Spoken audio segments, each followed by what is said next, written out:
Hello friend, সবাইকে জানাই education success চ্যানেলের পক্ষ থেকে স্বাগত। আবারও একটি গুরুত্বপূর্ণ সরকারি চাকরির ইনফরমেশন নিয়ে আমরা হাজির হয়েছি। আজকের ভিডিওতে দেখাবো যে বন দপ্তরে কর্মী নিয়োগ। তো কত কর্মী নিয়োগ, কিভাবে আবেদন করবেন, শিক্ষাগত যোগ্যতা, বয়স সীমা, কীভাবে আবেদন করা যাবে, অনলাইন অফলাইন, কোথা থেকে নোটিফিকেশান ডাউনলোড করবেন, total A to Z information পেয়ে যাবেন আজকের ভিডিওতে। তো মনোযোগ সহকারে সম্পূর্ণ ভিডিওটি দেখুন। আর আমাদের চ্যানেল নতুন হয়ে থাকলে এখনই সাবস্ক্রাইব করুন, নিচে ডান দিকে লাল সাবস্ক্রাইব অপশানে গিয়ে এবং পাশে থাকা বেল আইকনে গিয়ে অল অপশানটি প্রেস করবেন। এর ফলে আপনি নিত্য নতুন সরকারি চাকরির খবর এবং সরকারি প্রকল্পের খবর সবার আগে পেতে থাকবেন এবং একটা ভিডিও আপনার মিস যাবে না। তো রাজ্যে বেকার চাকরি প্রার্থীদের জন্য সুখবর নিয়ে আসলো পশ্চিমবঙ্গ সরকার। তো আপনারা দেখছেন এখন আমরা ওয়েস্ট বেঙ্গল ফরেস্ট ডিপার্টমেন্টের যে অফিসিয়াল ওয়েবসাইট, সেই অফিসিয়াল ওয়েবসাইটে আছি।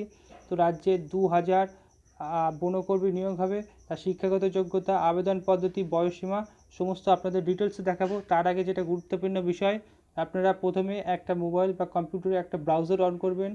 সেখানে গিয়ে লিখবেন ওয়েস্ট বেঙ্গল ফরেস্ট ডিপার্টমেন্ট। লেখার পর এরকম প্রথম যে অপশান আসবে সেখানটা ক্লিক করবেন। ক্লিক করার পর এই অফিসিয়াল ওয়েবসাইটে আপনারা চলে আসবেন। এই অফিসিয়াল ওয়েবসাইটে আসার পর আপনারা যেখান থেকে নোটিফিকেশান ডাউনলোড করবেন একটু স্ক্রল করবেন, একটু স্ক্রল করে নিচেই আসবেন। নিচেই আসার পর এই দেখুন এখানটায় একটা নোটিফিকেশান দিচ্ছে, এনগেজমেন্ট বন সহায়ক নোটিশ, অ্যাপ্লিকেশান ফর্ম, বন সহায়ক নিযুক্তি বিজ্ঞপ্তি এবং আবেদনপত্র।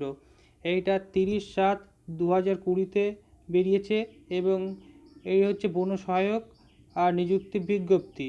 তো আপনারা ডাউনলোড করবেন এখান থেকে, আপনাদের দেখাচ্ছি। এই দেখুন এইখানে নোটিশ বলে অপশান আছে, এইখান থেকে আপনারা ডাউনলোড করে নেবেন। তো আমাদের যেহেতু ডাউনলোড করা আছে তাই আপনাদের ডাউনলোড করে দেখাচ্ছি না, সরাসরি সেই নোটিশে চলে যাচ্ছি এবং বিস্তারিত সমস্ত কিছু আপনাদের সামনে তুলে ধরব। তো দেখুন আপনাদের সামনে সেই অফিসিয়াল নোটিফিকেশানটা অন হয়ে গেছে। এখানে দেখুন লেখা আছে এনগেজমেন্ট অফ বন সহায়ক, government of west Bengal vide notification number 828/4/O/N/18R/02/2018, date 22/7/2020 has created 2000 post in a new category called বন সহায়ক। 2000 নতুন পোস্ট নিয়োগ করা হবে বন সহায়কে। তো এখানে কন্ডিশনটা যেটা বলেছে, কন্ডিশন হচ্ছে the post is purely temporary and contractual. তো এখানে সবচেয়ে গুরুত্বপূর্ণ বিষয় এটা হচ্ছে একটা টেম্পোরারি এবং contractual.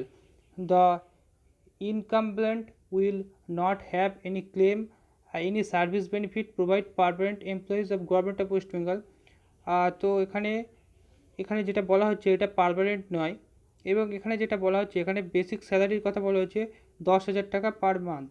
Posting while the candidates engage can be asked to work anywhere the state, রাজ্যের যে কোনো জায়গায় সে কাজ করতে পারবে। এখানে দেখুন কতগুলো ডিভিশনে ভাগ করে দেওয়া আছে। এখানে 5টা কলাম করা আছে। কলামের মধ্যে যেগুলো লেখা আছে Presidency division, Medinipur division, Bardhaman division, Malda division, Jalpaiguri division. এবার প্রেসিডেন্সি ডিভিশনের মধ্যে হাওড়া, নদিয়া, নর্থ চব্বিশ পরগনা, সাউথ চব্বিশ পরগনা, ক্যালকাটা। মেদিনীপুরের মধ্যে আছে বাঁকুড়া, ঝাড়গ্রাম, পশ্চিম মেদিনীপুর, পূর্ব মেদিনীপুর, পুরুলিয়া। বর্ধমানের মধ্যে আছে সেগুলো বীরভূম, পূর্ব পশ্চিম বর্ধমান, হুগলি। মালদার মধ্যে আছে দক্ষিণ দিনাজপুর, মালদা, মুর্শিদাবাদ, উত্তর দিনাজপুর। জলপাইগুড়ির মধ্যে আছে Alipurduar, Coochbehar, Darjeeling, Jalpaiguri, Kalimpong. However, the candidate must be prepared for working anywhere in the state এক্সিজেন্সি of work requirement. যেমন রিকোয়ারমেন্ট থাকবে সেই হিসাবে মানে যে ক্যান্ডিডেট তারা যেন প্রিপেয়ার থাকে যে রাজ্যের যে কোনো জায়গায় কাজ করতে পারবে। তো এরপরে নিচে আসুন এলিজিবিলিটি। তো একটা গুরুত্বপূর্ণ বিষয় এই এলিজিবিলিটি, মানে শিক্ষাগত যোগ্যতা, বয়সসীমা সব কিছু এখানে দেওয়া থাকবে। তো এখানে দেখুন education qualification, application should have passed at least class 8 exam from a recognised school, মানে একটা স্বীকৃত স্কুল থেকে, স্বীকৃত বিদ্যালয় থেকে 8ম শ্রেণী পাস হলে আবেদন করতে পারবে। Age limit, application should be between 18 years and 40 years of the age as on 1st January of the year application. Thus for 2020 application the date of birth should be from the date of birth should be from 1/1/1980 to 31/12/2001 relaxation of 5 years. এখানে 18 থেকে 40 বছর বয়সসীমা হবে 1 জানুয়ারি of the year application, মানে যে ইয়ারে আপনি application করছেন অর্থাৎ 2020 হিসেবে। এবং এসসি এসটি ক্যান্ডিডেটদের ক্ষেত্রে আপনারা জানেন যে 5 বছরের রিল্যাক্সেশনটা দেওয়া হয়, সেই রিল্যাক্সেশন এখানেও বলা আছে। Resident status, permanent address of the application should B bit within the state of West Bengal. Application is to be made only engagement board for the district of resident as specified. এখানে যেটা বলছে permanent address দিতে হবে অ্যাপ্লিকেন্টদের, অ্যাপ্লিকেন্টটা দিতে হবে। এখানে যেটা বলছে তারপর physical condition, due to the nature of job in forest areas, person with physical disability will be assessed by respective engagement as to their suitability to the nature of job.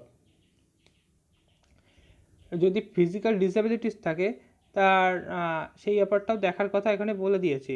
The following document shall be accepted as proof resistance, age, education qualification and as photo ID. এখানে proof of resistance, photo ID, Aadhaar card অথবা voter কার্ডের কথা বলেছে। এছাড়া এজের যে proof সেটার কথা বলেছে বার্থ সার্টিফিকেট অথবা আধার কার্ড অথবা প্যান কার্ড। এডুকেশন কোয়ালিফিকেশান যেটা বলেছে শিক্ষাগত যোগ্যতা, marksheet or certificate of last exam pass, মানে আপনি শেষ যে পরীক্ষাটায় পাস করেছেন তার তার প্রগতিপত্র, মানে মার্কশিট অথবা সার্টিফিকেট দরকার। Selection process, all applicants will B initially screened for location of residence for the respective engagement boards, and ones that are not summarily rejected shall be then screened for other qualifying criteria. প্রথমে তাদেরকে একটা selection করবে হচ্ছে engagement বোর্ডের মাধ্যমে selection হবে। তারপরে post screening eligible applicants will be called for evaluation, যারা এলিজিবল ক্যান্ডিডেট হবে তাদের ইভ্যালুয়েশন করা হবে। ইন্টারভিউ বাই কনসার্ট এনগেজমেন্ট বোর্ডের তরফ থেকে ইন্টারভিউ নেওয়া হবে। The board will verify the original certificate of each candidate, এবং বোর্ড তাদের যে অরিজিনাল ক্যান্ডিডেট তাদের যে ডকুমেন্ট সেগুলো ভেরিফাই করবে। এজ, যেমন এজ সার্টিফিকেট ভেরিফাই হবে, রেসিডেন্স প্রুফ মানে আপনি যেখানে বাসস্থান তার সেটা ঠিকানাটা ভেরিফাই হবে, education qualification, photo ID, total যেগুলো ভেরিফাই হয় আর কি। The eligible candidate shall be subjected evaluation cum interview and personality test. The marking of the candidate will be done on the following criteria, এবং marking করা হবে সেই সমস্ত ক্যান্ডিডেটদের ক্ষেত্রে যাদের ইন্টারভিউ এবং পার্সোনালিটি টেস্ট ক্লিয়ার থাকবে। তো এবার আসি যে সিলেবাস, সেই সিলেবাসের দিকে তাকাই এক নজরে। Ability to read Bengali, Bangla পড়তে পারে maximum marks 30। Ability to right Bengali, Bangla লিখতে পারে তাতে 30। এবিলিটি টু রিড ইংলিশ আর হিন্দি, মানে ইংলিশ অথবা হিন্দি পড়তে পারে, এতে 10। General knowledge oral test 20। এছাড়া personality fitness for forest work 10, total 100। Personality ফিটনেসের একটা ব্যাপার থাকে, সেখানে 100। এরপরে যে জিনিসগুলো আছে সেগুলো অতটা গুরুত্বপূর্ণ নয়, তাও আপনাদের দরকার হলে আপনারা পড়ে নেবেন। আপনারা এই নোটিফিকেশানটা ওয়েস্ট বেঙ্গল যে ফরেস্ট ডিপার্টমেন্টের অফিসিয়াল ওয়েবসাইট সেখান থেকে ডাউনলোড করে নিতে পারেন। ডাউনলোডের কীভাবে করতে সেটা আপনাদের দেখিয়ে দিয়েছি। এছাড়া আমি ডেসক্রিপশান বক্সে লিঙ্ক দিয়ে দেবো, সেখান থেকে সরাসরি আপনারা পেয়ে যাবেন। এইখানে আর একটা জিনিস যেটা বলা দরকার, এখানে দেখুন district Birbhum, chairperson of CEB CSF south east, এখানে মেম্বার যেটা দেওয়া আছে এটা একটা চার্ট দিয়ে দিয়েছে, এই চার্টটা আপনাদের কাছে গুরুত্বপূর্ণ। তো এই পর্যন্তই যে নোটিফিকেশান বেরিয়েছে এটা এখানেই শেষ হচ্ছে, এবং এর যে টোটাল প্রসিডিওর আমি বলে দিলাম। কেউ যদি কোনো জায়গায় বুঝতে না পারে সে আবার কমেন্ট বক্সে কমেন্ট করবে, সেখান থেকে আমি তার সমস্ত সমস্যা দূর করার চেষ্টা করব, আশা করি যতখানি সম্ভব হবে। তো এই হলো আজ সম্পূর্ণ ভিডিওটি সবার সাথে শেয়ার করুন যাতে সবাই জানতে পারে এবং ফর্মটা ফিল আপ করতে পারে। দেখা হবে পরের এপিসোডে। সবাই সুস্থ থাকুন, ভালো থাকুন, আর দেখতে থাকুন এডুকেশন সাকসেস চ্যানেল, সবার আগে সবার প্রথম।